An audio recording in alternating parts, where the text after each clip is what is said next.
touched your bloody wallet. I had £15 in here yesterday. There's £7 left. Yeah, well, it's got nothing to do with me. Well, where's it gone then? How should I know? Come on, give it back. I haven't got it. I don't believe you. All right, search me. Don't be Go on, ridiculous. search me. Look, you've hidden it somewhere. What are you talking about? Why should I take money from you? You said you were hard up. I didn't. You said you were out of work. So what? Look, please, Rob, give it back. Oh, piss off. Now, come on, give it back, and we'll say no more about it. I am not a bloody thief. But you just said you were. You said you were on probation. Well, if you think I've pinched the money, call the police. Go on, there's the phone. Put it down. What are you waiting Rob, for? put it Come down. on. Put it down. Look, I'm sorry. I'm sorry. I'm sorry. Look, perhaps I made a mistake. Where are you going? I'm not bloody staying here. No, please, don't go. No, please don't go. No, look, I must have made a mistake. I mean, I thought there was £15, but there wasn't. Come on, let's forget about it. Go on, go and get us some breakfast. Get it yourself. No, look, I've said I'm sorry. So what? Well, let's be friends. Do you want some money? Do you? How much do you need? I'm not a bloody renter. Well, no, I know. But if you want money, you've only got to ask me. All right, call it a loan, then. Well, how much? 3.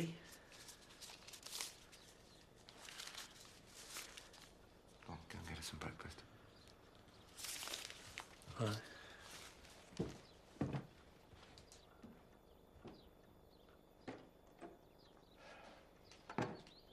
One shirt, 5 fish knives, 1 pair of tweed trousers, 3 pairs of shoes, 1 compass, an electric shaver, and a half-empty bottle of sherry.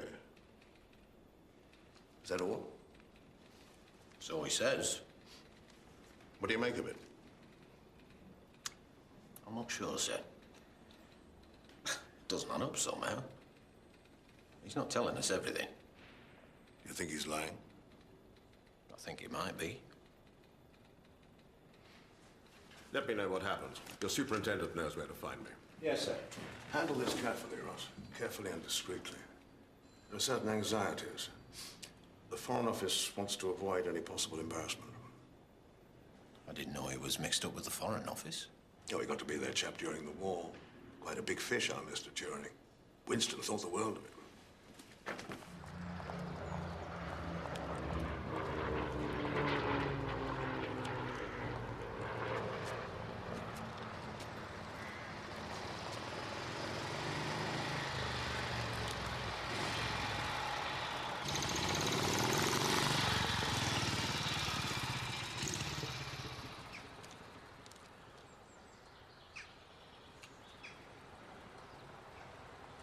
So you found us all right? Oh, yes, thank you. No problem. It's a silly question, really. I mean, here you are. Of course you found us. Punctual to the minute. Bravo. That's quite an achievement these days. If only Churchill could take a leaf out of Mussolini's book and make the trains run on time. Which one did you catch? I got here this morning, actually. This morning? Well, I didn't want to be late. You've been here all day? Yes. Oh, dear. Poor you. Sit down.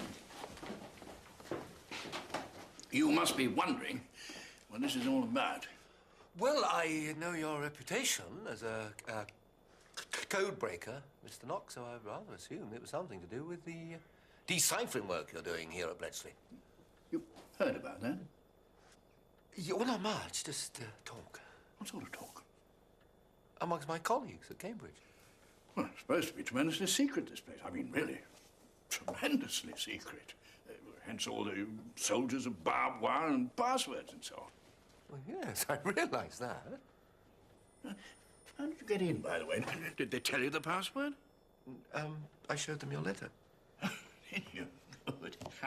I always make the most frightful hash of this password nonsense. Must be something to do with my age. In what respect? Failing memory. We all live far too long. That's the trouble.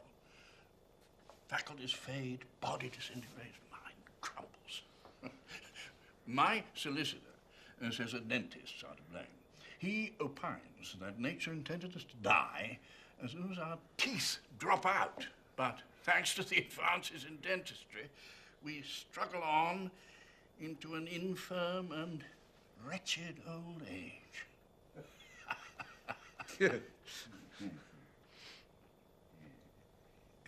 Yes? So I didn't speak. What was I saying? Passwords. Yes. This place is supposed to be called Station X, but everybody knows it's the Government Code and Cipher School, the GCCS, waggishly referred to as the Golf Club and Chess Society. You'll have to bear with me, Turing. I'm not an administrator, neither am I a mathematician. But since it seems highly likely that we should be working together, the powers that be think we should have some sort of exploratory conversation. Is that all right with you? Yes, of course. This is your file. I shall consult it from time to time.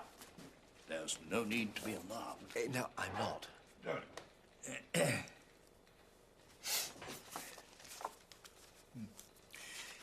I see that you have an interest in codes and ciphers.